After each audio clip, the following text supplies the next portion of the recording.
All right, buddy, let's go. So we're gonna go to your vehicle. You've got an entire spa in the back of the car. Hey, get down.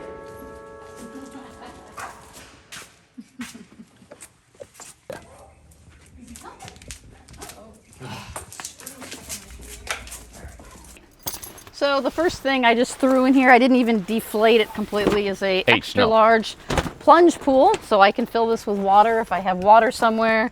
2 people can fit it in. I've actually done it with 2 people in there, but that's the big one that I own. I have 2 other ones that are smaller, but they're filled with water right now, so I didn't bring them. This is my sauna. This is one that I've used for years when I was in medical school, but I also recommend it. They work great. This one has low EMF, and you can put it under your bed and then open it up. And then let's see here, you zip this right here. There's a little wooden or a little post that you put across to hold it out. Yeah. So like right here, right? Oh yeah, it gives it form. And then this is the bottom right here. Hold on. Okay, yeah, it fell down. And then this is for your feet. So basically, this right here is the cord.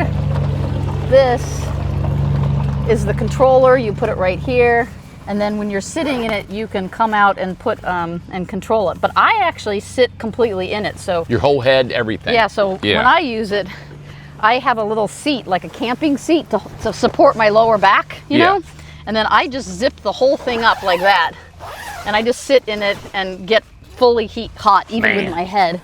But I'm smaller, but this is a bigger one. You can get even bigger ones, but it comes with a chair and everything. What's the seat? What's them feet things? So this is to keep, can you see that? To keep the floor. So if you're sitting, you can put your feet on this, and this gets hot. So the IR panels are right here. There's a double panel here, double panel here. So you got infrared inside this thing. Yeah, there's a double infrared panel on the back and both sides. And then you can sit on the heat too. I sometimes put a biomat under me, so I have a biomat. What's to get a biomat? It's just a pad that has some jade and other things that radiate infrared heat from the bottom, and so I'll put that underneath it at home, and sometimes I'll travel with it too. Today I just threw what I could in my car. This works great in the winter, you know, if it's cold, because I have this in my garage. I've used them outside though. If you put a mover's blanket over the top or some kind of big blanket over the top, it will get a lot hotter faster. Wow, that's true. Right? Insulates it. Yeah. And so it works really good with that little extra help. But it's super. What I like about it is it's portable. What temperature does it get in there? So this one says 160. I've not put another thermometer in to see how hot it gets, but it gets hot enough for me to be dripping sweat. Yeah. So. But sometimes I have to. What I would do is open it up, put the blanket over it, and then I would let it heat up for 30 minutes. Yeah. You know, and I would usually be doing my exercise at the same time. So like this right here is a whole body vibration plate. And so I would be doing my exercise on my whole body vibration plate because that stimulates bone growth. Can you feel that thing vibrating? Oh yeah, we'll plug it in and show it a little bit later. But yeah, I mean, usually you stand the other direction, but you can stand this direction too.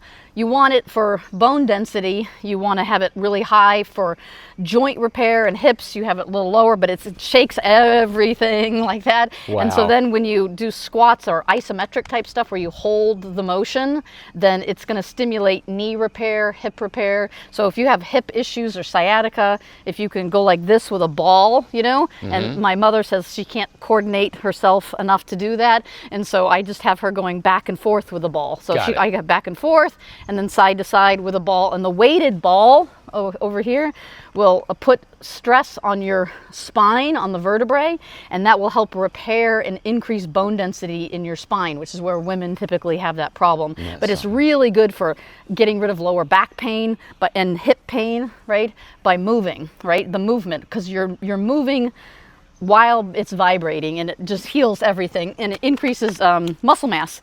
And so here's the little controller. And that's good to do every day. Oh yeah, you can do it every day. Although, like for my mother, for her sciatica and for her osteoporosis that she has in the neck of her femur, which is common for women, I have her put a elastic band around her legs right here. You can buy them really cheap, you know, and then she'll hold on to something over here like a dresser, and I have her go like this right here. Oh yeah. Right, straight leg and go like that, because what happens is she's putting stress on the neck of the femur while under load. Does that make sense? Yeah. And then what that does is helps increase the bone density, because the shaking, the bone senses the vibration as an impact, like you're jumping. Right. Okay. Right. So that jumping tells the osteoclasts and the osteoblasts to build bone density in those porosities, right? So it literally, that's what NASA uses to increase bone density or to prevent severe, rapid osteoporosis of the astronauts, because all astronauts have osteoporosis. Wow, because no gravity. No gravity, right? So there's no impact. So they simulate it with whole body vibration. Got it. Yeah. So no matter how bad you are, how old you are, this is going to help. Yeah, absolutely. This helps, but there's different frequencies you can use for different things. So if you have sciatic pain, there might be a different motion that I want you to do. If you have, if you're trying to repair your knee joints because your knees, you think you have to have surgery, doing just isometric holds for a couple seconds. If you can do it for 5 seconds, 10 seconds, whatever you can do, and then stand up again. You might not be able to go as deep as me, right? Mm-hmm. So go as deep as you can without it hurting. Hold it for 5 or 10 seconds, stand up again. Eventually, I would want you to hold a weight. So I have like these little sticky weighted balls, 3, 4, 5, 6 pound balls, and then I'll just look up to keep my back straight, I look up and I hold it, and then I stand up again. And then I'll do my little motion like this, right, to keep my spine, try to keep my head in exactly the same position because you're trying to lubricate all of your vertebrae. Right. And so I'll do that while this is heating up. And how long do you do that? 10 minutes. 10 minutes. 10 minutes, 2 to 3 times a week is usually enough to help keep you the pain away from your knees, to repair the pain in your hips, and to get rid of lower back pain almost immediately.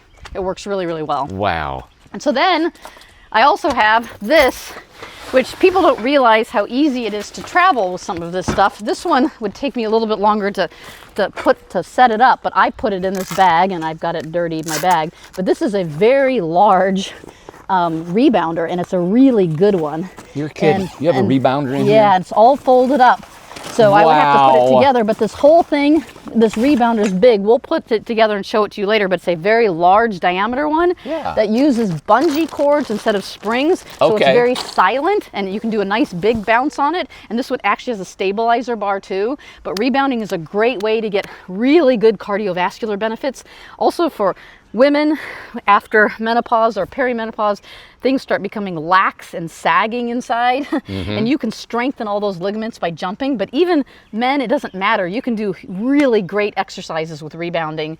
If you want the best bang for your buck with regards to time, like how do I use my time the most efficiently for cardio, it's rebounding. And it's not my favorite, but it works so well I do it, right? So like I would be rebounding for 10 minutes, I would do this for 10 minutes, I would make sure I drink a bunch of water. I like to do niacin therapy, so I'll take some niacin, which is B3, to start to basically get all my blood to the surface and helps detoxify my body. Then I get in, then I'm all beet red and panting, and then and vasodilated, then I go into my sauna for, however many minutes I'm going to do it at a time. 20 is great, and then do a cold plunge. And then you can either quit while you're ahead or do more cycles, and there's different health benefits for all those protocols. But another thing that I always try to bring with me everywhere is I have ankle weights. So if you're going to do regular, like let's say you don't have time to go to the gym, but you want to try to increase your strength and your joint strength and your muscle strength, just do your normal daily activity with ankle weights on, right? And you will be shocked how much stronger you get. Like you don't even have to go to the gym. And so I have 2 different weight vests. So when I go on a walk, which I try to do almost every day. Oh, that's a nice vest. It's not this big one's at all. just 8 pounds. Yeah. So this one would be super easy to just put on, and then I put on my hydration bladder and I go on a little walk, and you will get stronger. You will get way stronger. Your thighs will get stronger. Everything gets stronger just with a little bit extra weight. So that's my light one. And then I've got my heavy one, which this one I have to be in the mood to use because it's about, I think, that's a 18 workout. Pounds. Here, I don't know. What would you say? Yeah, every bit of it. Yeah. So that one's heavier, and I don't usually hike with it because I get too tired. My back will get tired, but I will do some exercises with the weight vest on.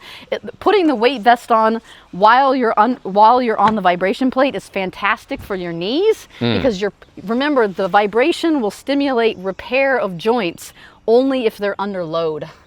meaning you have to have a load. So you have to have a weighted ball or use gravity, you know. But eventually, the more weight you can hold while you're doing the exercise, that's what tells the vibration to focus on that area to repair or to build muscle. Got it. Right? So this would be a great one to use with the vibration plate. But anyways, all this fit in my car, like no problem. And I thought it was great that she could bring all this because this could so fit, of course, in our tiny homes if you live in a tiny home. I actually had this in a tiny home for a while I was in medical school, and I just folded it up and put it right beside my toilet. So it like fit right against the wall along the side of the toilet. Yeah. And then this stuff, you can just fold it all up. So it's really easy just to, you know, I just folded it up like this. I didn't even deflate it, you know. Wow. Right now it's still inflated on the top, you know.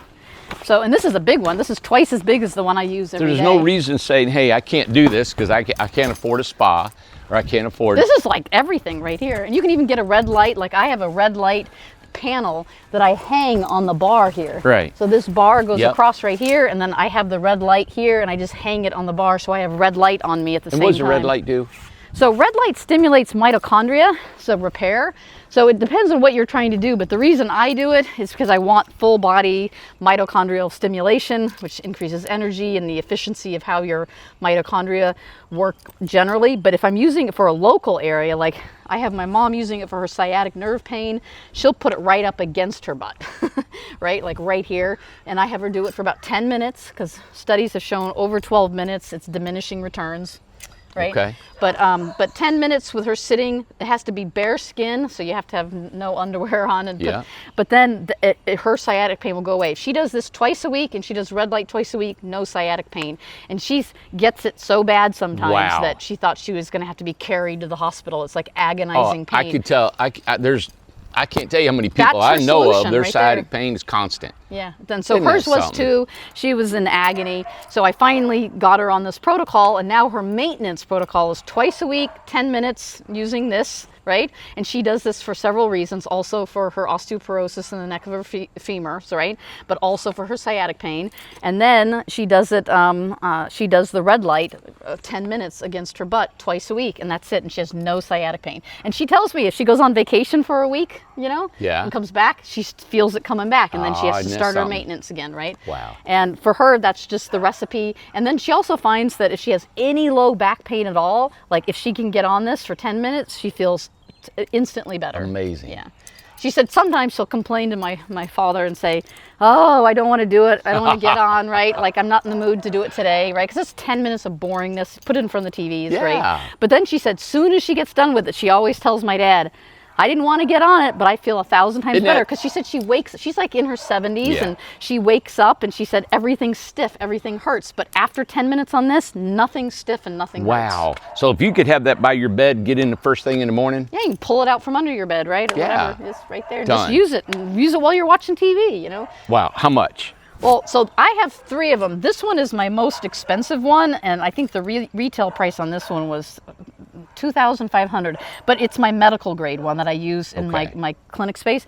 The ones that I recommend for people to buy typically are around $300 to $400, and that's the ones that have 3 different motors that will control the lateral and the oscillations in a way that will help with anything, with joint repair or with muscle growth or with osteoporosis. Like you can dial in a therapeutic grade frequency profile. And so those are like the Life Pro Rumblex, and you can see there's a $299 one and a $399 one, and they're great. But you can get cheaper ones for $100 and $200, and they're pretty good. I would say they're about 70-75% as effective as the expensive ones. But if you really want to control the frequency profile and dial it in for osteoporosis or for knee joint repair or hips, then you need like the one that you can do that with, which the one that I found the most inexpensive is the Life Pro Rumblex. But it's up to you. I mean, you'll see if you Google it or get on Amazon, there are hundreds of these things out there.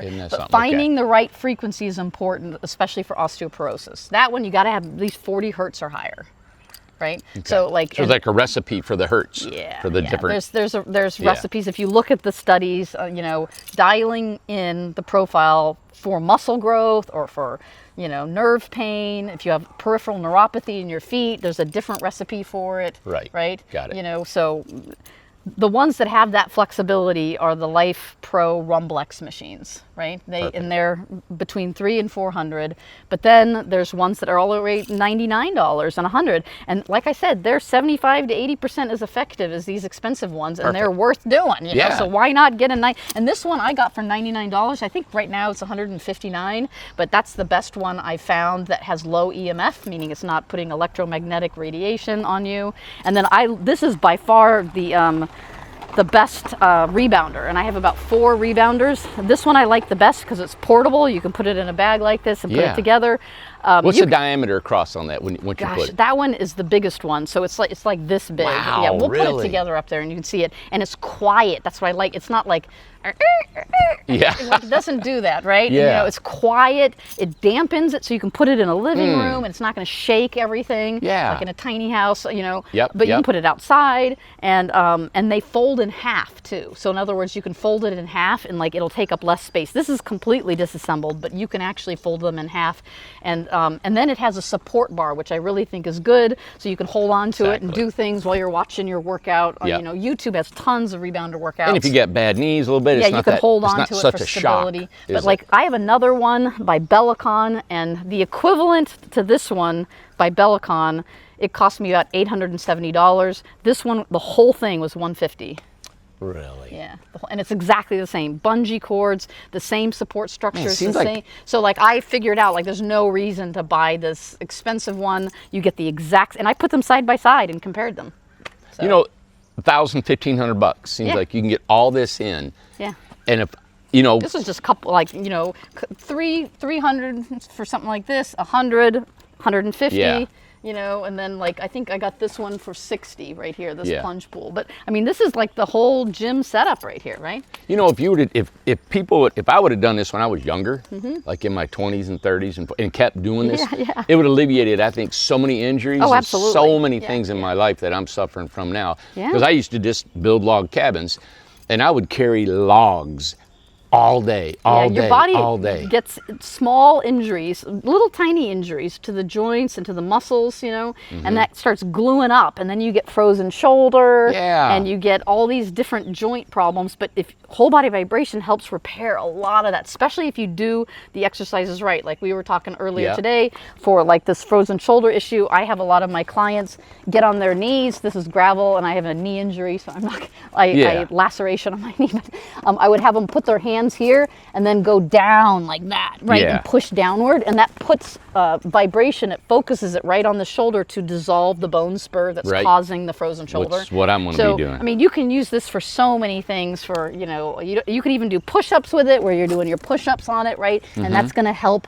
build muscle and shoulder growth because you're focusing the vibration on your upper body. So there's a lot you can do with this tiny little plate that helps a lot. I need to do it. Most of my exercising, if you can do it on this vibration, is where you need to do it. Yeah, that's my opinion. Well, if you can, yes. I mean, at least a portion of your workout, if you can do it here, that would be great. Like for me, it's always me trying to keep my knees healthy because I'm a cyclist, and one knee always pops, but it doesn't pop if I use this regularly. I can get my knees feeling great, you know. Good night. Yeah, and I've never had any back pain, so I can't say if it's healed my back pain, but a lot of my clients and all the studies show that it has. I have a twin sister. She was complaining of low back pain over the phone. She lives in Texas. I said, get yourself a whole body vibration light. She finally did. After a year of me telling her, she said the first time she used it for 10 minutes, her lower back pain went away. Gone. Yeah.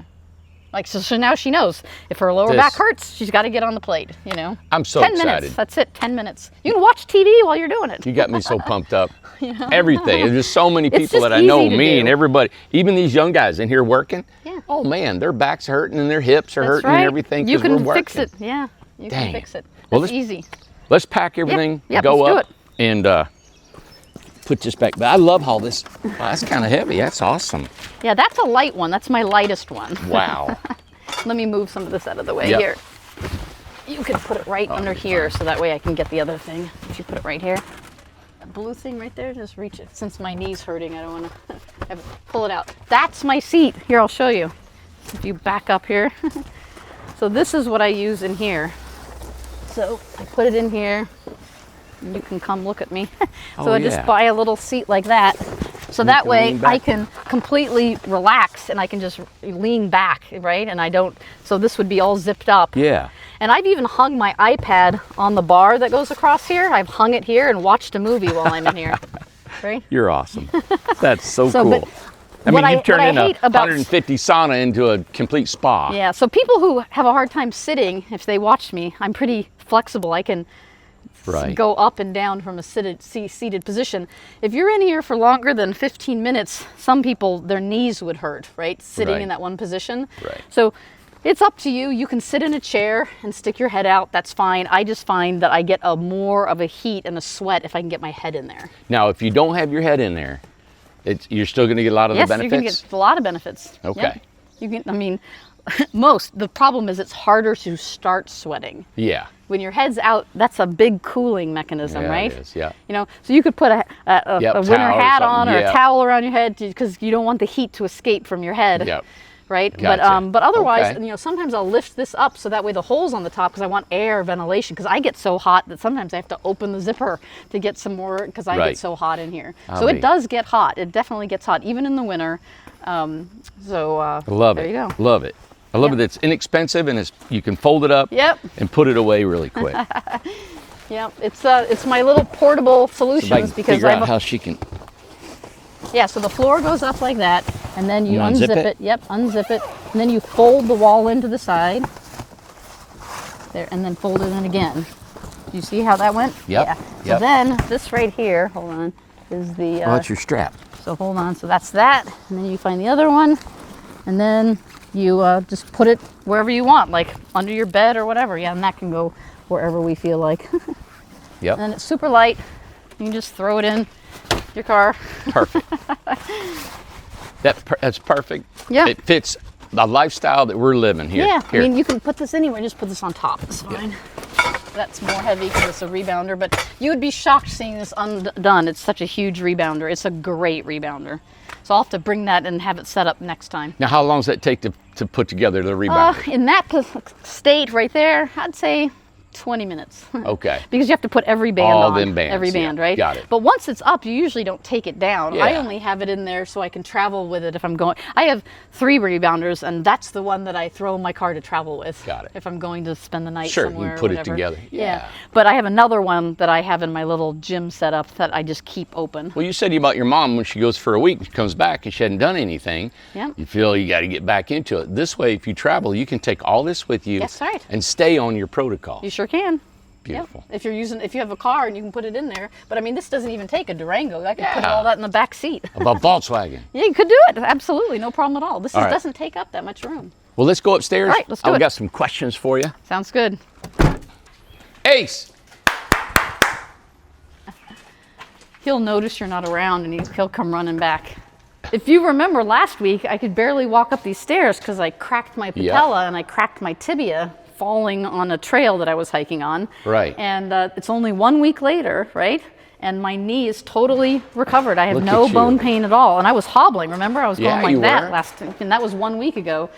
And that's because I used that whole body vibration plate to stimulate bone repair in my knee. Man. Yeah. How often did you do it? So I forgot to use it because I'm stupid. I'm a good doctor for everybody else, but I forget for myself. But I used it just 2 days ago, and I did isometric holds to try to, and it hurt like crazy because that's the position that hurts. That's why going down the stairs hurt. But now I have no pain at all. It just one 10-minute session. So it works really good at stimulating bone growth, bone repair. Right? But the key for like if you have a crack, like a fracture or you broke your hip and you want to stimulate repair of the bone, you have to put the bone under load in the way you use it. Got it. Okay, so you can't just stand there. You have to do something that would make that bone hurt because you're using it in the way you normally use it. Right, so for me, going down the stairs, it was that first step going down. It's like, oh, it hurts. That hurt like crazy, right? But that's what you want it to do. That's what I wanted to do on the vibration plate to stimulate the repair. Right? See, and everybody wants to get away from pain. No, you have to. For this case, just a little bit of pain would pay off because now I have no pain. How do you know when to go to the pain and how to stop? Well, I think it's just maybe experience and studying, all the Right. medical studies, but I don't ever go too far. So I went a little like this, and then I would hold it, and it was hurting like crazy, and I would try to hold it for about not even 10 seconds, and then I would stand up again and take a deep breath, right? And I'm still vibrating, but I'm like, okay, and then so it was a 10-minute session. I was very happy for the 10 minutes to be over because it hurt, right? Yeah. And I had a weight too, a little ball, because remember, if you can put it under load, it's even better. Right. I tried to do it just one knee, just doing one, and I couldn't do it. It was too much. And even now I can feel the pain in the bone right here.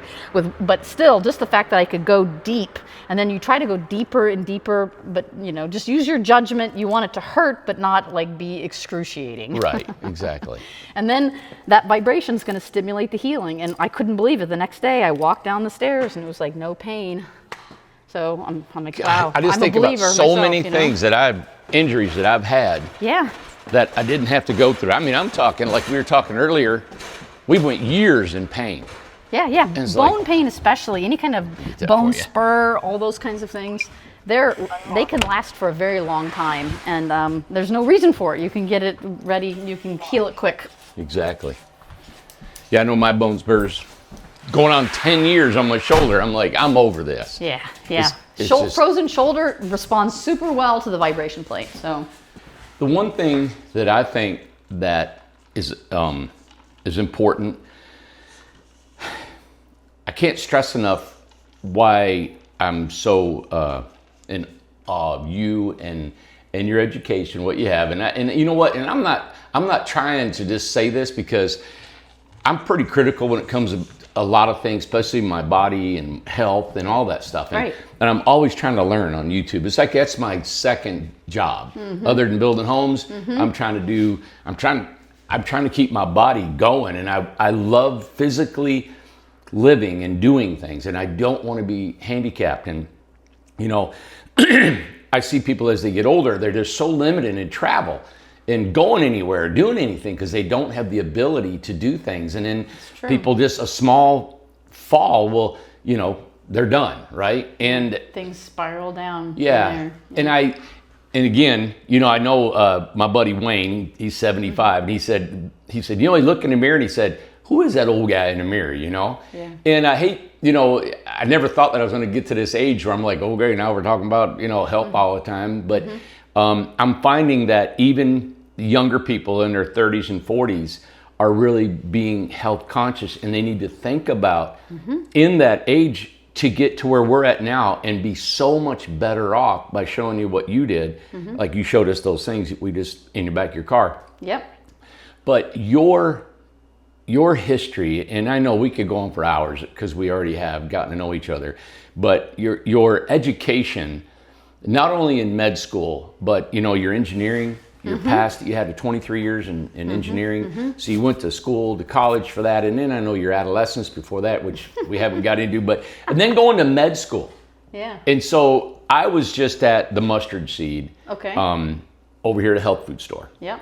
And Walt was his name, and I needed some more bitters because you said I needed to take the bitters before I eat protein to help me synthesize. Yeah. I said, all right. So I went over there, and I even texted you while I was over there. Digestion and absorption, if muscle growth, which should be on all of our minds as we get older because of sarcopenia.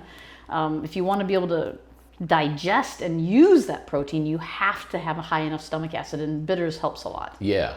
Yep. And I text you, I said, hey, is this the kind of bitters I want and stuff? Yeah. And so I said, Walt, you got to get to know my friend Deb. I mean, she's just amazing, and he lectures all over the country and the world and all that stuff. Fabulous. We need as many of us as possible. Spreading the word. What was funny is I told him, I said, she went to some college in Washington State, and he said, is it Bastyr? Bastyr. Yeah. And I said, yeah, that's it. And his eyes went like this. He said, she went to Bastyr? He said, that's the world's best college or medical school, That's in my humble opinion. His it's too. The best. Yeah. There are other naturopathic medical schools that are accredited. Yeah. That are, but that's my favorite because that's where I went. Yeah. Deb's not just went to med school and say, hey, I want to be a medical doctor and then make all this kind of money and go. It's just really been just the opposite. She's went to med school, and really barely making it, you know. And so I feel like I can really critique how I view you, because when I go to my family medical doctor and then I go to you, it is night and day. The information that you share with me, the blood work alone that I had gotten an opportunity to get my blood work and gave to you, I went to 3 other doctors. They all said, yeah, you're good, good, good, good. I got to you and you said, yeah, you're good, good, good, but look at all this over here. If you don't watch what you're doing now, you're not processing proteins, B6s. Right. And none of them told me any of that. Yeah. And none of them took the time to do that. And any of the doctors that I had seen, I mean, it was just like, oh yeah, you look great. Yeah, you're underweight. You're good. Go. Blood pressure's good. And I was out the door. And I was like, no, I know there's other stuff. Yeah, to do a deep dive into analyzing the blood work, I do a functional blood chemistry analysis, which I use the Optimal DX software by Dickon Weatherby. He's an ND, and I think he's a genius, and he wrote this really amazing software that helps guide a practitioner like me into doing a really deep dive into the blood work. So we're not just looking at, are you within the conventional medicine thresholds of low and high? Yep, low and high, you're normal, normal, normal. Usually the blood work will only have an L or an H if you're low or high, and that's all you see. We don't look at it that way when we do a FBCA, which is a functional blood chemistry analysis. Instead, we're looking at it holistically. Like, so you might be low and low, but in the normal threshold, and a little high in the normal threshold. But when you put those 3 together, that means you're trending towards kidney issues or something like that. So we're looking at it holistically, you know, everything together to try to identify trends that you can reverse now before they're a problem. It gets worse, right? And that's what you're doing with me. And none of them seen that on my blood work or cared to tell me or knew how to do that.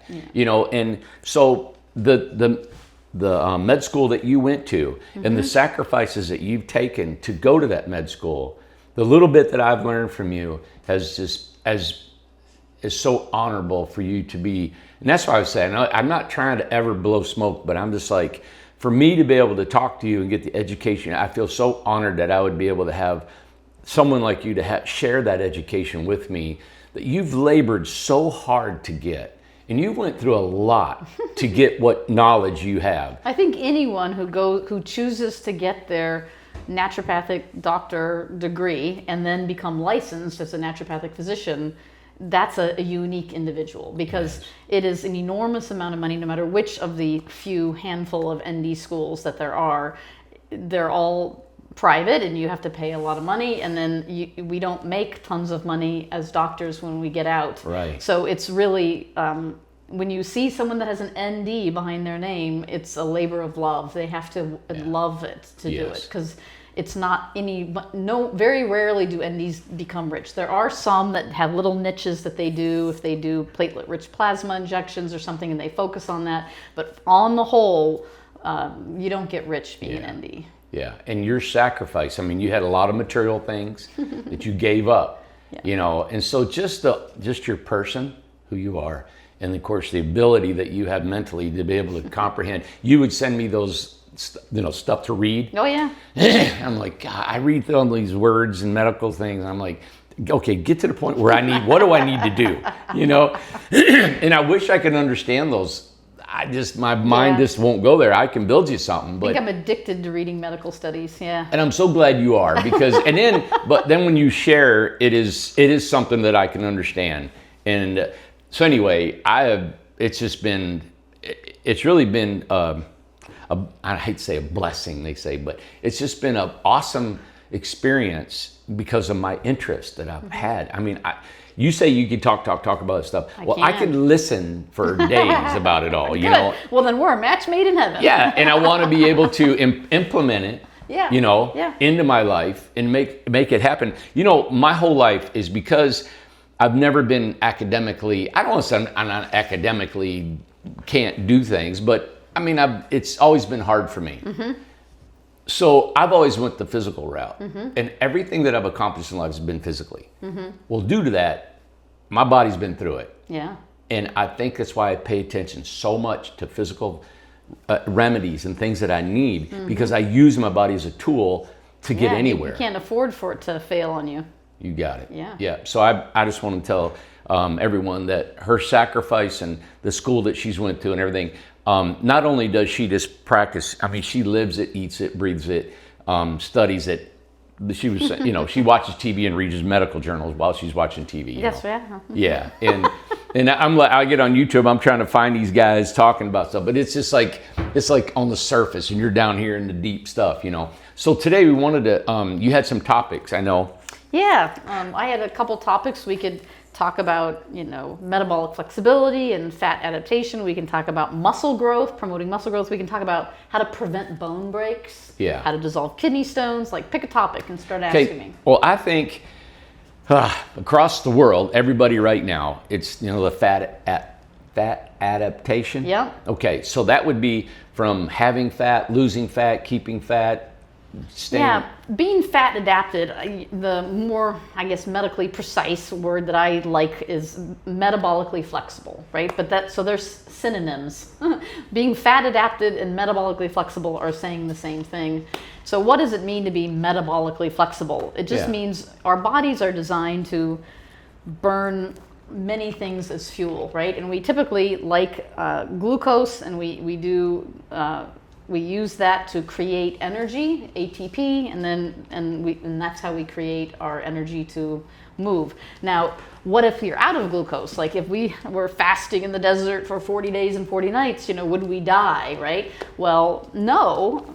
Most of us would not if we, were slow about going into the fasting, because we don't need to eat glucose every day for fuel. We can burn ketones for fuel. So our body it's almost like we can run on diesel or gasoline, right? We can run on either one, and we have a little lever that can flip us back and forth between burning fat as fuel, and that's our onboard fat, right? The fat that's on us, or burning glucose for fuel. So we can burn either one. Okay. Now, our body, it's easier to burn glucose because we eat every day. So if you're eating every day, then typically there's carbohydrates. We have 3 macronutrients. There's fat, protein, and carbs, and those are our 3 macronutrients, and we take those into our body, and we convert them into the fuel we need. And so we usually get enough. We never get hungry enough to burn the fat on our body, because that trigger that flips over to start burning fat for fuel, ketones, you have to have no glucose left. And you get hungry when you get like that, don't you? It depends, because if you're metabolically flexible, then no, you won't get hungry, because what happens is the lever is nice and lubricated, and as soon as the glucose is out and your blood glucose is at 80, then you're going to flip right over to burning fat, and then your blood glucose will go back up to 80, right? And if you're not fat adapted and my glucose goes down, I want to eat. That's right, you get hangry. And I don't lose any fat because I want to eat again. No, that's right, because then your body is like, give me glucose, and so you get hangry, and so then you're like, you start trembling, you have a hypoglycemic, incident where your blood glucose goes way down low. And so you will immediately do anything to find food, and you'll find the food and you'll eat it, and then your blood glucose goes back up again. But you didn't help yourself. You didn't help lubricate that lever to make you burn fat, right? You want to burn the fat that's on you, typically, if that's what your goal is. And that's metabolic flexibility. The flexibility is the ability to burn glucose or fat, depending on the need, quickly, without resisting it. Does that make sense? Yep. And most of us, because we've eaten 3 meals a day, or 3 square meals a day, or whatever you call them, for our whole lives, for decades, we haven't exercised that switch, that physiological switch. And it needs to be exercised. You need to be able to, I'm a sailor in my background, and I think of a seacock, and you have to, if you have a seacock that's always closed and you don't ever need to open it, it's going to corrode shut. And then when you need it open on the one occasion, you're not going to be able to do it because it's corroded shut, right? Yeah. So we exercise the seacocks all the time, just for the fun of it, just to keep them lubricated so they will flip back. So in our body, analogously, we need to do the same thing. So you have to practice not giving your body food every single time it wants it. You have to practice. And Really? At first, that's a struggle. Like, you'll feel hangry, but there are things you can do to lessen that discomfort while you're training your body to be flexible. Okay. Yeah. And what are those things? So number one is try to do, I always tell people at the beginning, if they're trying to work on this metabolic flexibility, is to do intermittent daily fasting with, and I'll explain what that is, with a combination with carb cycling. So you combine those two, okay? And then there's some little tweaks in there as well, because you're gonna be hungry. And we don't want a starvation response to be stimulated in your body, because then that's gonna change all your hormones and your leptin and your ghrelin and your cortisol, and everything's gonna go the wrong direction if you're feeling like you're starving all the time, right? So you can't feel like you're starving while you're doing this. Okay. And at first, it's gonna feel different, but intermittent daily fasting means restricting your feeding window to at least 8 hours at the beginning, which is hard for people at the beginning, but if you can get it down to 7 and 6 hours, so out of a 24 hours, restrict your feeding to 6 to 8 hours, that's great. Start out with 8 if you've never done it before, and then do it 15 minutes less, each week try to do 15 minutes less. So go slow. I'm all for slow. Your body responds better to slow changes. So start with 8. And so for me, for example, I typically eat my first meal around 12:30 to 1 p.m. And then I eat my last meal at around 6:30. Okay, p.m. And so that's about a 5 to 6 hour feeding window or so. And I've done this for years, decades, so at least a decade. So it's not hard for me at all. I don't even really feel like I'm getting hungry until around 12 to 12:30. Then it starts like, oh, I'm a little hungry, right? But I can actually extend that to 3 or 4 p.m. without eating anything and not feel hangry or anything like that. No, it's also the types of food you're eating. Right. So first is intermittent fasting daily, is restricting your feeding window. Then if you imagine, can I draw on this erase board? Yeah, I'm going to check this camera and make sure we still got you. Am I in it? Oh yeah, you're good. All right.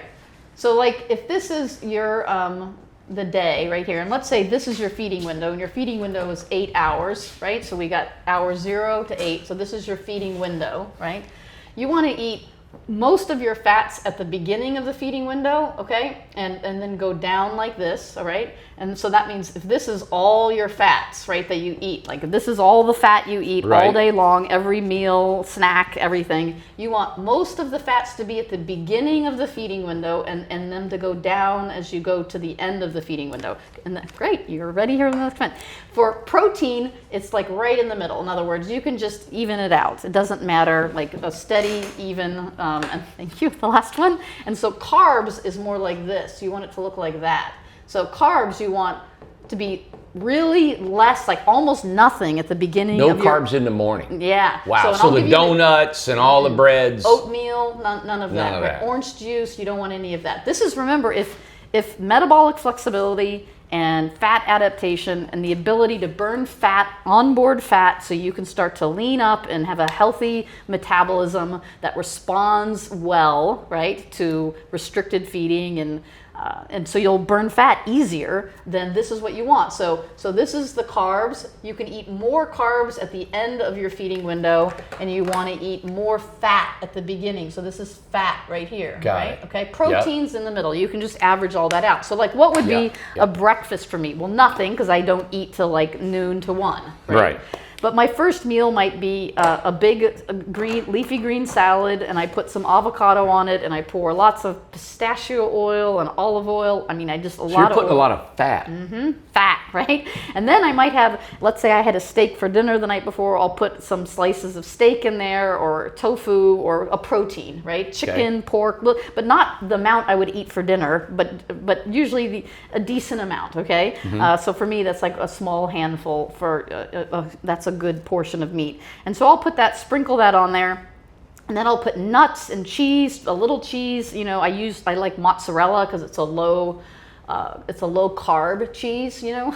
And so I'll put mozzarella, sometimes a little Parmesan, and then I put nuts. So I'll put like pumpkin seeds or sunflower seeds or some other walnuts, something that matches the salad. So I mix it up. Like if I'm going to use walnuts, I typically put a blue cheese on, right? You know, like depends on what I'm doing, right? And so then, like yesterday, it was radishes, snow peas, carrots, gosh, I had put, all that was on the salad, you know, along with Right. some steak and some olive oil and those kind. And then if I feel like I'm really hungry that day for whatever reason, I'll hard boil an egg and cut it in half, and I make sure the yolks are soft because that's better for cholesterol. And then I put that in the salad. So that's extra protein and fat, right? And then that will be, so that's meat and eggs and, you know, a salad. And that will be like my lunch. But usually I won't even put the eggs because I've gotten to the point where my first meal, I'm not even that super hungry. Like, you know, I'll just eat a smaller salad. Now, is this 1 o'clock for you? Yeah, 12:30 to 1. Okay, so that's for your me. beginning. That's my first meal. So that would be like 1 p.m., right? Got it. Got it. Because that's when I start getting hungry. Usually I start getting hungry at 12:30. So by the time I make the lunch and have the salad and I'm actually eating it, it's 1. Yeah, so this is like a 6-hour window for you. Yeah, for me it's Right. like 6, right? Because this would be like 6:30, you know, p.m., Yep. right? You know, typically. And I get hungrier through this window, which is interesting. Like I'll eat this meal, then that'll last me to like 3 or 4 o'clock, and then I get hungry again, right? Because my body's just been trained to eat during this window.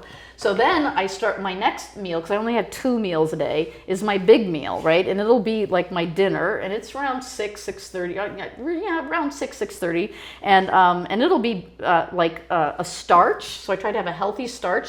So I can eat a half a potato, but I only usually eat potatoes because diabetes runs in my family as a treat, and if I'm going to exercise, like if I know I'm going to be going on a walk after, so I would do a postprandial walk after my dinner if I ate a potato.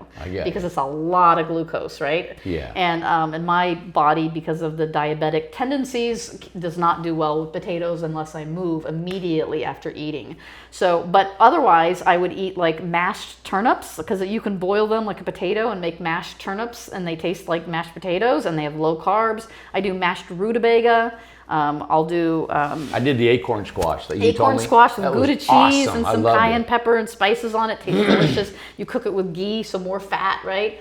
And then I'll eat like a steak or a pork chop or a hamburger, but with no bun, and then a green vegetable. So I'll have like green beans or broccoli or squash or something like that. But it's a little bit more carb in the evening, you're saying. Yes, the carbs are in the evening, and so like as an example, I haven't been eating my normal big dinner this last week for various reasons, and I got a little bit more hungry. I've just been eating salad and steak because it's been easy for me, and so this because of my situation this last week. But then I got hungry last night, so I ate a bunch of Parmesan crisps that are called Wisps that you can get from Costco. Okay. My blood glucose didn't go up hardly at all. It was like 83, and I had 19 of them because that was 1 gram of carbohydrate. So I did an experiment, pricked my finger, and I was still 83. Didn't raise my blood glucose at all. I ate 3 crackers that were the thin, crisp crackers that were made out of wheat that I love, that are like candy for me. I just love these crackers. And there's only 3, but they're big 3. So it's almost like 6 of crackers for a normal cracker. And then I checked my blood glucose 5 to 10 minutes later, and I was at 118. Wow. That for me is a spike, right? Wow, that so is- because yeah. I didn't eat it with any butter. Normally when I eat these crackers, I would put ghee on it. I would mix it with a fat so that way my blood glucose doesn't spike. Really? Right? And so mixing carbohydrates with fats will help you not have a blood glucose spike. And the reason you don't want the spike is because to be insulin sensitive, you need your highs and lows on your blood glucose to be normalized instead of being high and low lows, right? You need Right. a nice even, and that will make you more insulin sensitive and have a better metabolic response to food. So I try not to just eat crackers by themselves, but I did it as an experiment last night because I was curious, Yeah. you know. Wow. And I was in an empty stomach, but the point is, you know, typically, so like, let's say after I ate dinner, let's say it's 7:30, and now I decided, oh my gosh, I'm hungry, and maybe even 8 o'clock, because, you know, that's just for some reason that day. Got the munchies. I got the munchies, and I'm like, I Yeah. am hungry. What am I going to eat? So my splurge on nights like that is 1 spoonful of full of fat, like Greek yogurt or yogurt like that. I just do 1 heaping spoonful, which is about 1/3 of the cups of yogurt, the regular cups, you know, and then I put water in it, or I'll use heavy whipping cream if I'm really indulgent that night, and I put tons of frozen blueberries in there, and then I mix it with flax, chia seed, sesame seed that I grind up individually, and I have it in a jar, and I just put 3 heaping spoonfuls, mix it up, and then I'll put a sugar substitute like stevia, but you can also use D-ribose powder, which is a superfood for your heart. And you can also use glycine, which is a lean muscle builder. Those are all sweet and taste delicious like sugar. Put it on and I mix it all up and it's like a blueberry ice cream. But remember, the carbs that are in the blueberries are very low. And it's super healthy for your vascular elasticity, to keep your blood pressure low and all that. The blueberries are very healthy. But then mixing it with the fat makes it so my blood sugar doesn't spike at all. And I'm eating, so my carbs are the blueberries right here, right? It's all the carbs, and that's my little treat. And then the milk sugars that are in the yogurt and the milk sugars and all that is my carbs down here. And that keeps you, so many people want ice cream at night. They want a bowl of cereal. That works, and it will fill you up, and you'll sleep good, and it's healthy. Yeah, but this replaces that awful ice cream. That's right. Like it feels like an indulgence, and it's delicious, and it could be a huge amount, and and you'll be totally full and guilt free. Well, I've built homes for years, and I used to have guys come on. And they'd be overweight, guys, just husky guys. Yeah. And they would work me for years, and they'd still stay the same weight. And we worked hard. And when they wouldn't eat until probably noon, 1 o'clock. Yeah. But when they ate, oh my gosh! And then when they went home, they'd eat till they went to bed. Right. And they would never lose any weight. And they're saying, man, I'm working so hard out here, I don't lose any weight. Yeah. And there's so many people like that. They say, I don't eat much, but look, I can't lose any weight. It's a hormone issue. So it's really not about exercising more to lose weight, and it's not about restricting your calories. All of that causes a starvation response, the restricting the calories.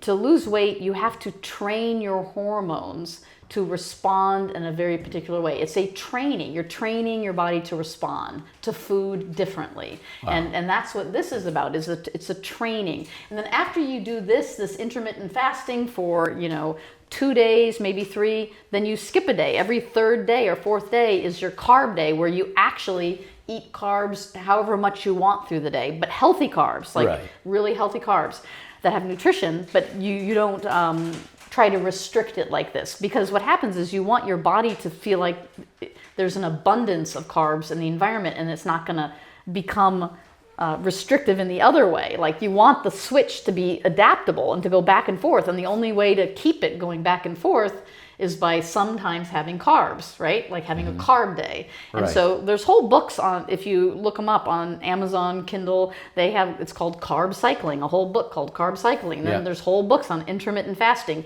And when you combine those two, that is really the recipe to train your body to be metabolically flexible. But it can take years. So like my mom was pre-diabetic, diabetic, right there on the nitty-gritty edge of being diabetic, and she's completely reversed it now. So she's not even close to being pre-diabetic, and it's all diet, and she eats whenever she wants. And when I first started her doing this, she told me, Deb, the problem is I'm always hungry. I'm hungry all the time. I'm just hungry, right? Yeah. And I keep restricting my portion sizes and making small, and it doesn't matter. I keep gaining weight. It's, and then she'd get all discouraged and cry.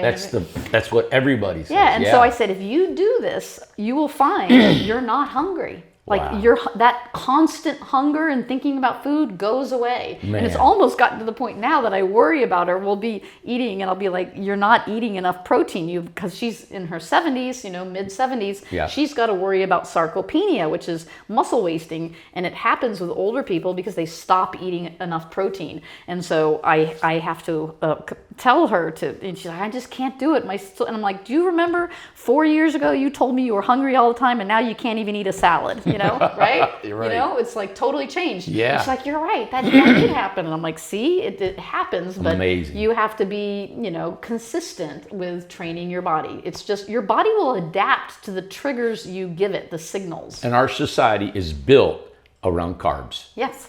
It is. Everything has carbs. Everything. You go to in the morning, you want donuts, you want your biscuits, you want your pancakes, you want your waffles, and then for lunch, and then for snacks, it's carbs. Everything's carbs. Yes, it Even is. a lot of fruit that come in. Everybody's. And that's why your body, the trigger, never goes to burning fat. Why should it? It doesn't have to. Yeah. Even if you get chicken strips and from wherever, KFC or something, and you're like, I'm going to be good. I'm eating chicken strips, right? The breading on them is a lot of carbs, and then also when you dip it in the sauce, it's the sauce sauce is pure carbs. It's like dipping it in sugar. Even the buttermilk dressing. If you look at the carbs, it's an enormous amount of carbs. My buddies will go get a big salad or whatever, and they just drench it full of, the dressing. That's where you got to be careful with the salads and the dipping sauces.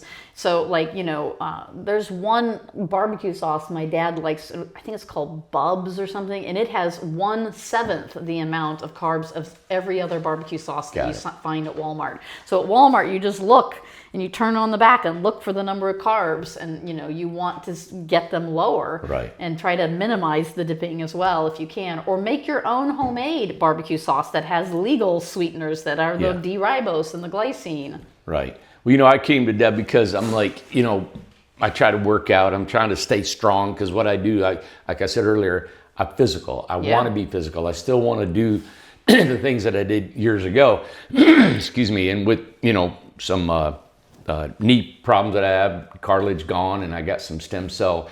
But I don't want to give up on trying to water ski. I don't want to give up on surfing and doing the things that I know I want to do, I do. And, I have put my body through such torture building this company for the last 10 years. Yeah. And in the last year, I've been able to really concentrate a little bit better on it and not beat it up so bad, And so getting with you, you've given me hope that, just because we are getting older doesn't mean that you have to just completely realize that it's coming on and you're going to degrade. No. You can reverse so much of that. And that is so hopeful. I know the communities that we have here, we got 230 home sites here on Tiny Town, and everybody's 55, 60 and older, and most of them are ladies. And of course, all the things that the ladies would go through, you can tell they're all trying, it's hard to walk, it's hard to bend, all these things. But that's an example of society. Yes, it is. And I'm excited. I hope that we can keep bringing you back and whatever we do with with your knowledge to try to see things change. And I know it's given me hope, just like our friend Wayne who's got cancer. And the protocol that you've got, you're helping with him has just been amazing to see his whole life change, his whole health change. And I talked to a lady the other day. She said that if she had cancer and went through it, she was up there at the sales lot, and her husband had colon cancer, and he fought everything with the normal ways of chemo and radiation. And she said, I watched him pass. Yeah. In 2 years, he was gone. And she said, and I told her about you. I mentioned her, and just homeopathic ways. And she said, I would never go the route that my husband went again. She said, I would go all natural as best I can. She just seen it, and she studied it now after her husband had passed. And I've made that decision myself, that if and when something comes. Well, I think there's so many factors, that play into any decision like that. It all depends on what the cancer is, what it is, how far gone. So many factors. So I'm not going to judge anyone for going the conventional medicine route. If you have cancer, I recommend you get an oncologist. But then perhaps if you want, find an oncologist that's willing to work with an ND that has been trained in oncology, and that way you can work together to optimize what you're doing. Right. Exactly. Because I think it needs to be monitored. You need to monitor things, and not just ignoring what's going on, but like having both at the same time. I think in integrating the approach in a safe way is the ideal. Colon cancer, is tricky. Colonoscopies, that's one procedure that is a procedure I wholeheartedly agree in doing, because it's actually preventative at the same time. They can find polyps and remove them while they're in there investigating, and that is very preventative. So I do promote colonoscopies, and I'm a naturopathic doctor, and I don't promote a lot of different things, but that one I do. Yeah. And because you can prevent a lot just by doing your regular colonoscopies, and then, but also to nourish your colon, what you can do now if you haven't been doing colonoscopies, which I recommend you do, but you can eat ghee. right? And ghee helps your colon create butyric acid or butyrate, and it will heal the colon. So it will keep your colon extremely healthy. That and medium chain triglycerides. So those are like two foods that you can incorporate into your diet to have an anti-colon cancer environment in your colon, right? Right. And so that's what I do personally, is I make sure ghee is in my diet and MCT oil, right? Yeah. 8 carbon chains in a powder, because I digest the powder a little bit better than the actual oil, but that's all for colon health. And we talked about this, fat in the morning, MCT oil powder, which is what I like, the 8 carbon chain powder. It tastes like coffee creamer. It tastes good. It makes my coffee creamy in the morning, and I like it. And it's fat. It's pure fat. And so that helps me keep this feeding window smaller. So I actually have it before my feeding window, because it doesn't count. If you have pure fat with no protein and none of the carbs at all, that will not count as your feeding window and still help you be fat adapted. It actually triggers your body to start burning fat if you eat fat first thing in the morning. So that's one cheat. Before the 6 to 8 hour feeding window, you can have coffee in the morning with your MCT oil, and it will be okay. Beautiful. Yeah. So, and that helps me extend it to 1 p.m. Yeah. Right? Yep. Yeah. I understand. So one other topic that I wanted to hit on, and I hope that, like I said, I hope we can have you come back and we're going to hit on certain topics that I think people will be super interested in. Sure. One that I'm finding that you help me with understanding is our mental health. And we always think that mental health is something that cannot be fixed.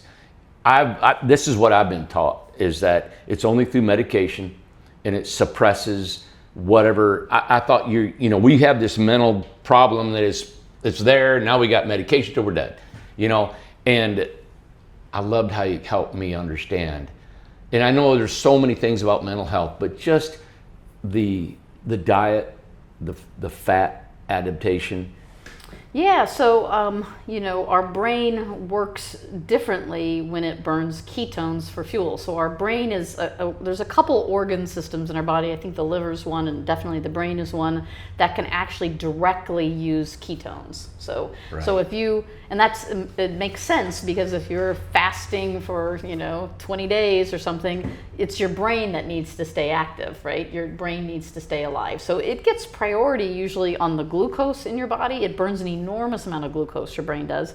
But we have found with people with Alzheimer's that if you give them 1 to 2 tablespoons of coconut oil in the morning on an empty stomach, that it triggers them to start burning fat for fuel, and they'll start burning ketones for fuel in their brain, and it bypasses the normal glucose burning mechanism, and they come back to you. And there's been whole books written about this by doctors.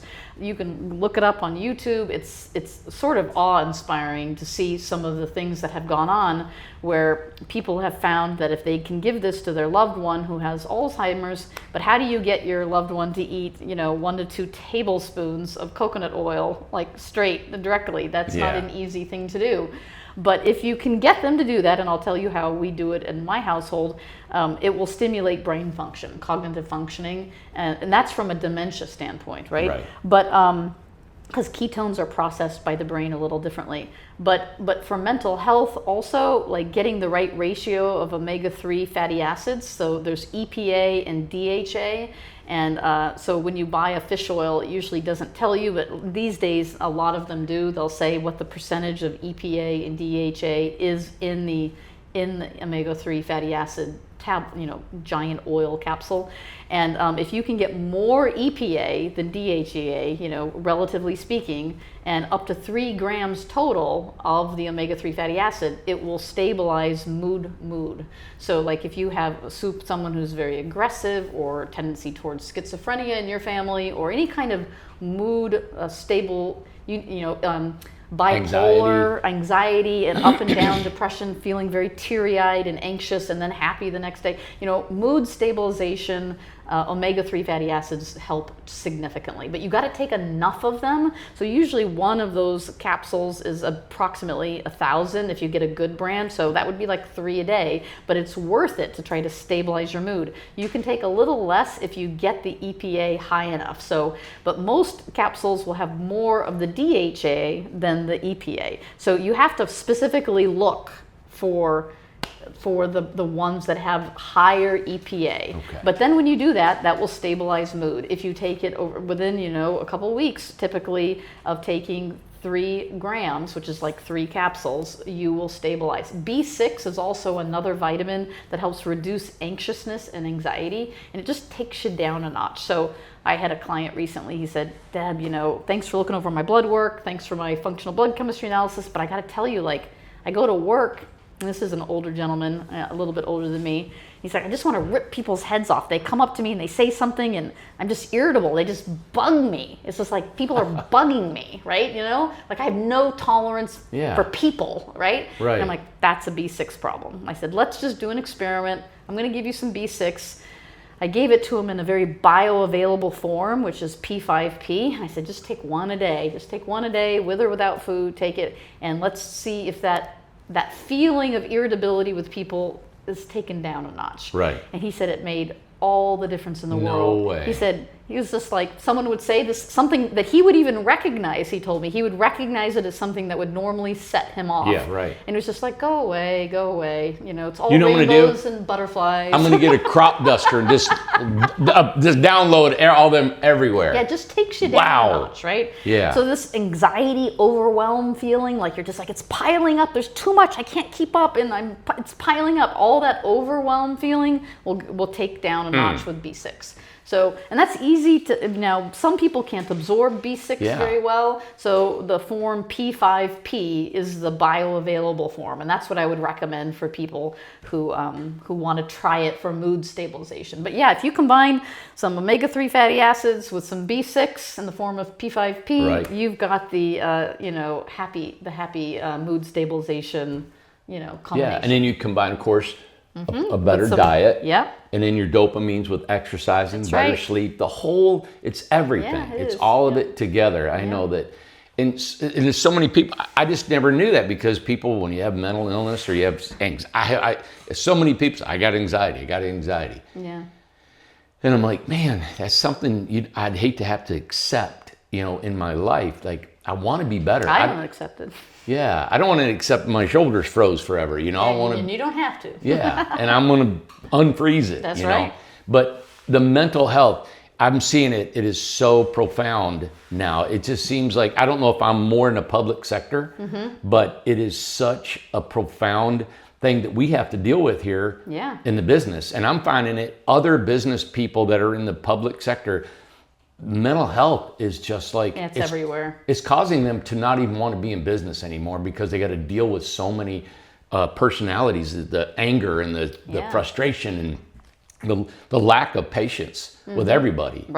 There's always going to be something wrong in your life. Absolutely. Like for me, I had a busy week that was a little chaotic, and I felt, for me, I end up feeling this tightness. Like I start shutting down, I retract, I close up, and I was feeling that happen, not yesterday, but the day before. And I took my omega-3 fatty acids, I took my B6, and I was still feeling very irritable. Okay. And so what I do in addition to that, then sometimes is I'll exercise, but in this case I didn't have time. So instead I just did my sauna. That sauna that I showed outside, that folding one, even in medical school, the primary reason I used my sauna was for anxiety. Yeah. That was why I used it. I didn't use it because I wanted to lose weight, or even though those are all nice side benefits and getting heat shock proteins and all the things, which we can have a whole lecture on nothing but saunas and how good they are for you.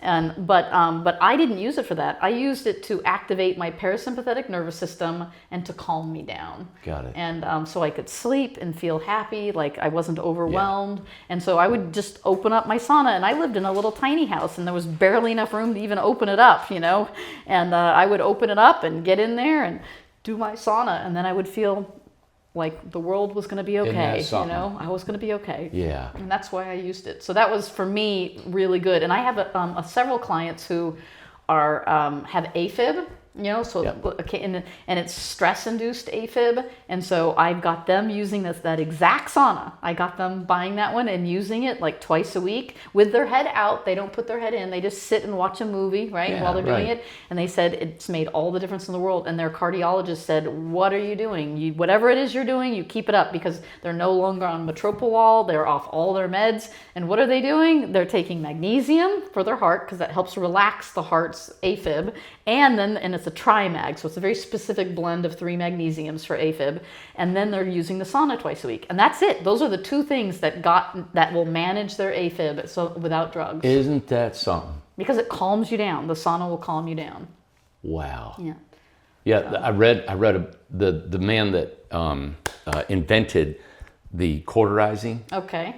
He said he regrets doing it because he had found after, and I'm this is what I've heard. Don't document me on this, but what I've heard, he regretted that procedure because he found through nutrition and other ways that you could prevent AFib. Yeah, it depends on what's causing the AFib. There's so many different causes. That's why I caveated this one client is stress-induced. Okay. It's a stress-induced AFib. But a lot of people who have idiopathic AFib, meaning we don't know why you have it, it's largely because of an autonomic nervous system imbalance.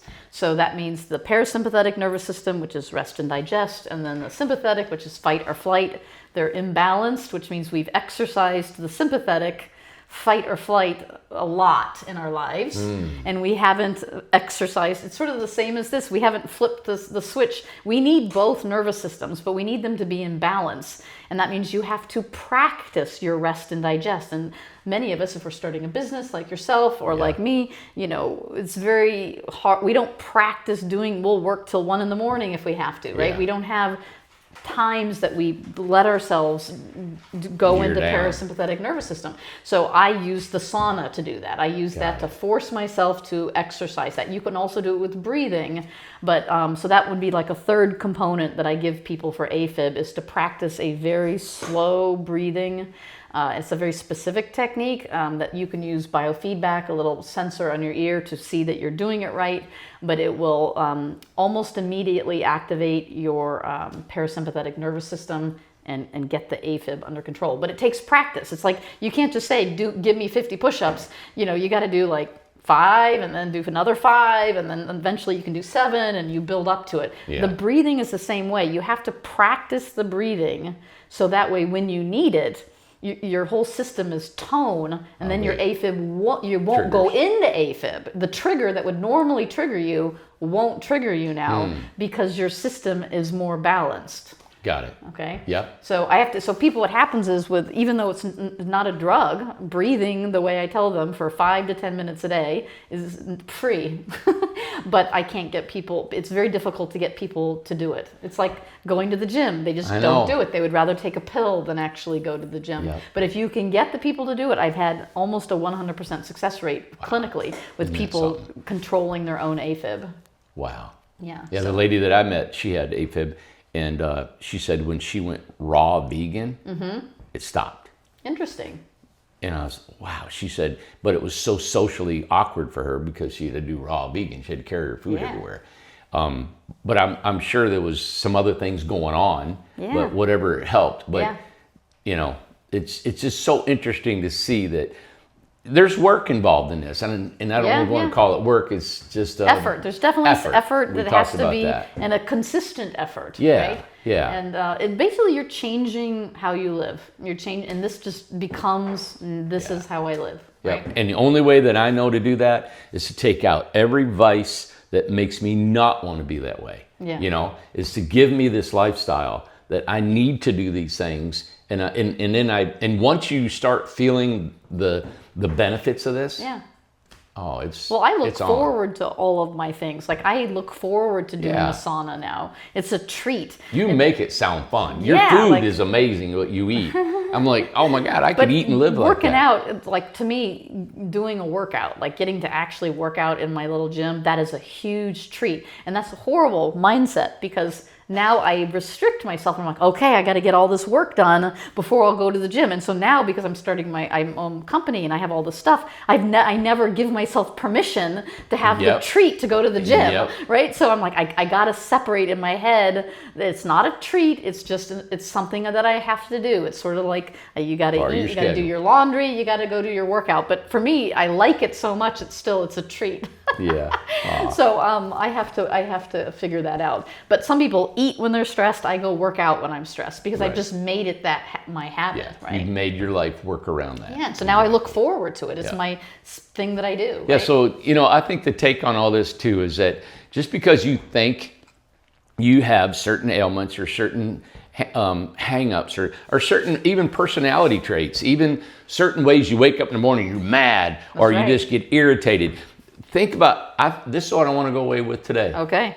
Is that whatever you're dealing with, physically, mentally, all these things can change. Absolutely. You know what I'd like? Randy? I'd love it if you pick someone in your community here that was interested after listening to these podcasts and wants to ask me questions. Like, let's get them in here and just have them just ask me questions. I think that's... Have a guest to just ask. I think that's really... Because that's hands-on right there. Right. Let's do it.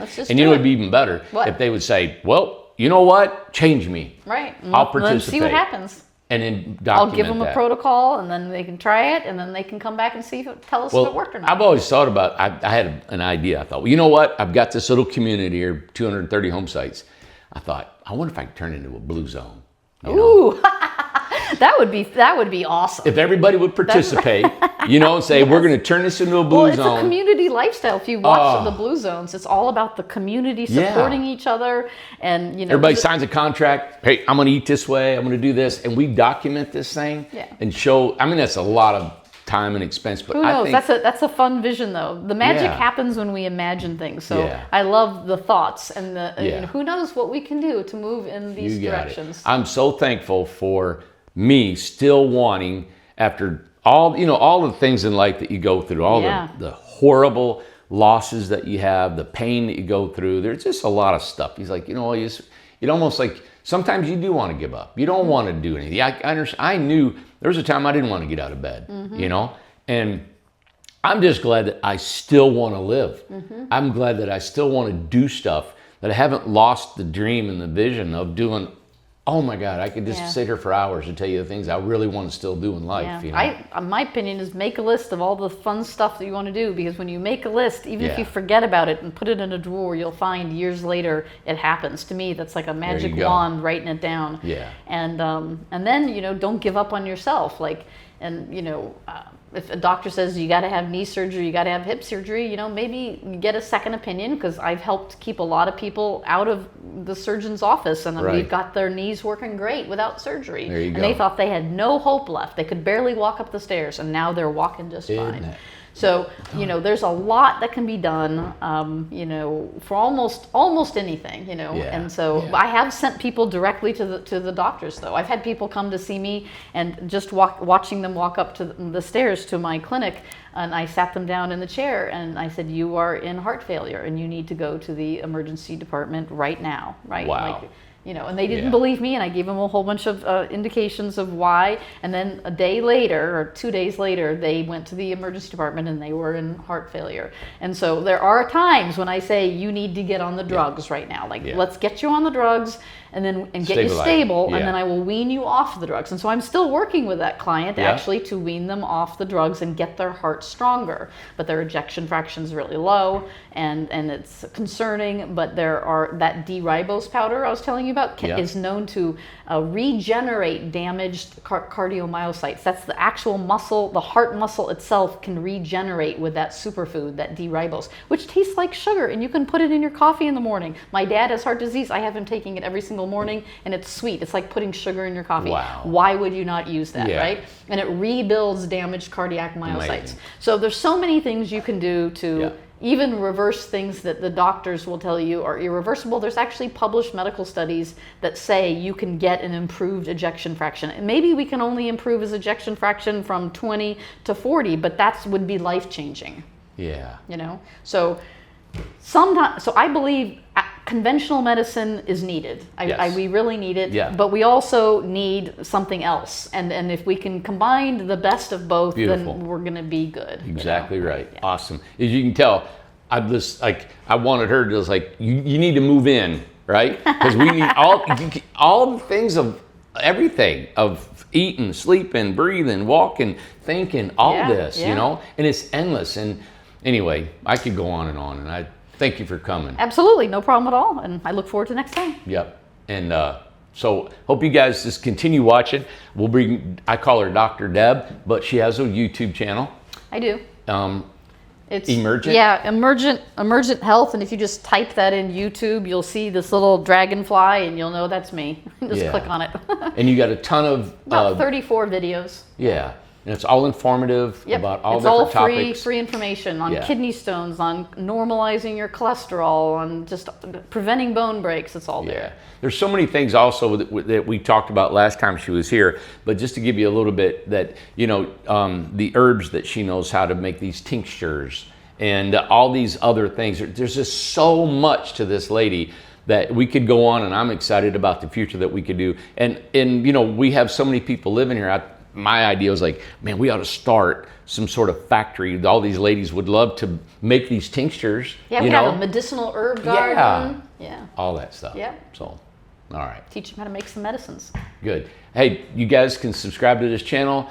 Give us a thumbs up, comment, see what you think. But listen again. We'll be posting when Dr. Deb will be back. I call her Dr. Deb Emergent Health. Yep, that works. Right. Dr. Deb works. Yeah, and I'm going to be having a whole new website here soon too, so I'm excited about that. Cool. Yeah. Thanks for coming. Yep. All right. No problem.